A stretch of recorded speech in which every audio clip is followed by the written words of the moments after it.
Good evening guys and welcome to another episode of Video Game News, the show bringing you the latest and the freshest from the world of video gaming. Today we have a plethora of stories to go over, maybe because I haven't done the show in a while, but there's just a lot that's been happening, all the way from a new Lord of the Rings game being built apparently, to a new cast for the actor of Geralt of Rivia from the upcoming Netflix Witcher series. So strap yourselves in and let's go. To get us started first though, Battlefield 5 has been going through a bit of a pickle as of recently because of some rather idiotic moves that EA has done in terms of marketing. Now, I already expressed my opinion on this, but well, after an executive decision, the game has officially been delayed, and now we also have the new release date, which is going to be in November. The game will be launching for PS4, Xbox One and PC on November 20th, which does kind of bring it out from the midst of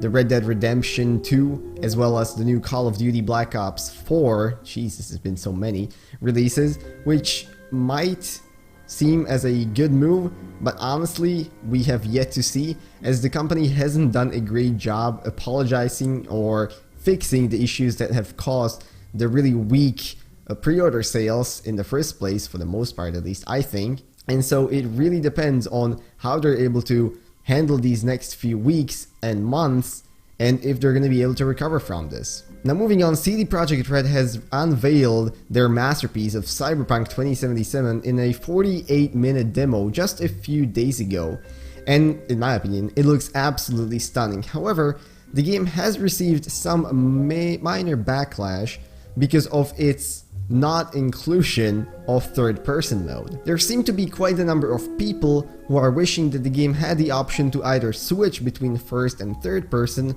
or to go for a third person entirely. However, CD Projekt seems to be set on the way they've built the game and aren't budging away from their decision to keep it in first person. This was further confirmed in one of the interviews with DualShocker that was conducted with a Quest designer, Patrick Mills, from CD Projekt Red directly. Now, while I understand why some people would very much like to have the third person alternative, especially with the character creation being a pretty integral part of the game as it seems, I also understand CD Projekt's decision to keep the game the way it is and go for more immersion and for better tactical shooting gameplay. Unfortunately, we have no idea when we're going to be able to review whether the game actually works better in first person, as the developer has not, as of right now, given any hints into where the game might release. So who knows, maybe we'll be waiting until 2077 and then we're not going to even have to play it because we're just going to be able to experience it in real life. Now moving on, just as I mentioned in the start, there seems to be a new Lord of the Rings online game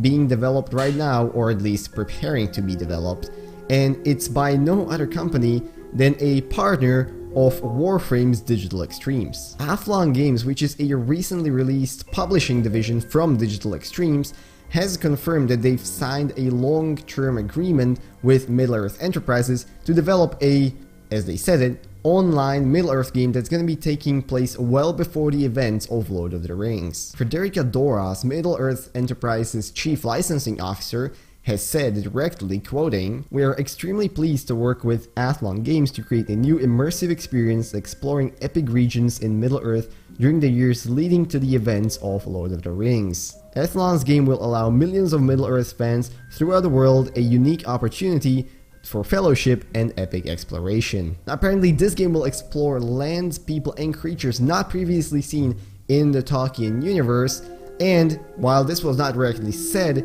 it was somewhat hinted at that the game might be free. Now honestly, as far as developing free-to-play online massive multiplayer games go, there aren't many companies that I would trust better than Digital Extremes or any of their partnered companies, as they have had the massive success with Warframe, which is still completely free and you should definitely download it. This does also definitely sound as something that would be quite a bit different from what they've been working on up to this point, even before Warframe, so I'm definitely looking forward to seeing how they're going to tackle it. And now just a quick news story from the world of Anthem, as EA has recently announced that they will be making a VIP demo, which will be available for people who meet certain conditions, I will get to in just a second, that you will be able to explore a full 3 weeks before the official release of Anthem on the 22nd of February next year. On February 1st, 2019, for all the owners of EA Access for Xbox One, or Origin Access for PC,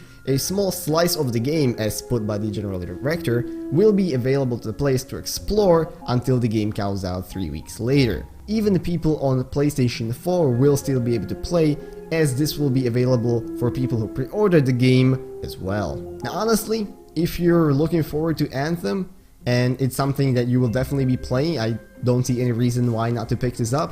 So if you're interested, make sure you're subscribed to EA services or Origin services if you're on PC or Xbox, or if you're a PS4 player, make sure you have the game pre-ordered by February 1st next year. And finally, maybe a news story not directly related to gaming, but at least somewhat, as Henry Cavill has been confirmed to be playing the lead actor of Geralt of Rivia in the upcoming Netflix Witcher series. Even back in August, Henry Cavill, playing Superman, has officially disclosed that he is very much in love with the books and the stories of Geralt of Rivia and the entirety of the Witcher series, and he would be delighted to play the main role. Just a few days ago, the showrunner Lauren Hisridge has revealed on Twitter, quoting, "Henry Cavill was my first meeting. I didn't have writers or scripts yet, just a green light and a lot of passion. That was 4 months ago, and I've never forgotten the passion he brought. He is Geralt. He has always been. I'm so thrilled to welcome Henry Cavill to the Witcher family." Now honestly, I know it's a very big deal for a lot of people. I mean, obviously Geralt is going to be the main character of the series, so it's very important to get the cast right, and I think Henry Cavill is actually a very good match. Whether you like his role as Superman or not, I still think he's a very talented actor, and I'm definitely rooting for him to pull this off and give us a, well, show of a lifetime. Anyways, those are all the stories I had for today. Of course, there's a lot more happening, as there always is, but I just picked the stories that I figured you guys would be the most interested in. Hope you guys enjoyed. If you did, maybe consider leaving a like, commenting, or subscribing. All of those would be very much appreciated. I wish you all a bit of rest off today, and I'm gonna see you in whatever next video I make. Bye bye.